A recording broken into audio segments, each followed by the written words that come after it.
مع الله في لألآت النجوم وحبك الغيوم وضوء القمر نحمده ونصلي على رسوله الكريم اما بعد بسم اللہ الرحمن الرحیم۔ معزز خواتین و حضرات، السلام علیکم ورحمۃ اللہ وبرکاتہ۔ آج کی مجلس میں آپ کے سامنے حضرات صحابہ کرام کا اہل بیت کے ساتھ کس طرح محبت کا اور عقیدت کا رشتہ تھا، اس کے لیے ایک واقعہ آپ کے سامنے عرض کر دیتا ہوں۔ امیر المومنین سیدنا فاروق اعظم رضی اللہ تعالیٰ عنہ کسی اہم کام کے لیے سیدنا امیر معاویہ رضی اللہ تعالیٰ عنہ سے اپنے گھر میں بیٹھے مشورہ فرما رہے تھے، اور گھر کے دروازے پر دربان سیدنا عبداللہ ابن عمر رضی اللہ تعالیٰ عنہ مقرر تھے۔ اس دوران حضرت حسین رضی اللہ تعالیٰ عنہ امیر المومنین سے ملاقات کے لیے تشریف لائے۔ سیدنا عبداللہ ابن عمر رضی اللہ تعالیٰ عنہ سے فرمایا کہ میں امیر المومنین سے ملنا چاہتا ہوں، مجھے اندر جانے کی اجازت دیجیے۔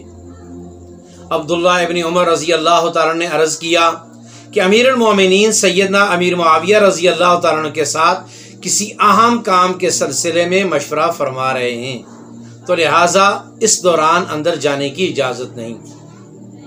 سیدنا حسین رضی اللہ تعالیٰ عنہ عذر معقول سمجھ کے واپس چلے گئے۔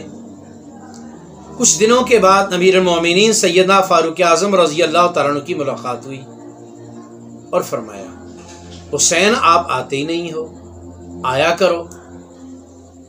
تو حضرت حسین رضی اللہ تعالیٰ نے فرمایا کہ امیر المومنین میں تو حاضر ہوا تھا، لیکن چونکہ آپ سیدنا امیر معاویہ رضی اللہ تعالیٰ کے ساتھ کسی عام کام میں مشورہ فرما رہے تھے، تو میں نے آپ کے بیٹے سے اجازت طلب کی تو انہوں نے اجازت نہیں دی، تو میں واپس آ گیا۔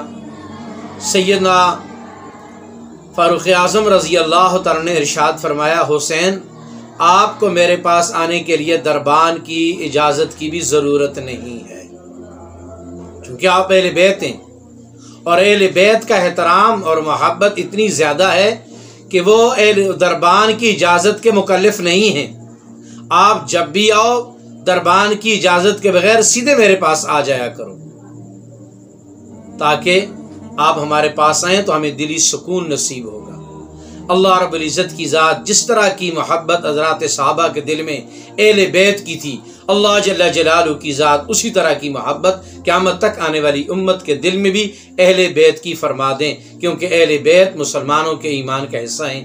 اللہ جل جلالہ کی ذات ہم سب کو اہل بیت کی محبت بھی نصیب فرمائیں اور اہل بیت کی اتباع بھی نصیب فرمائیں۔ وآخر دعوانا ان الحمد للہ رب العالمین۔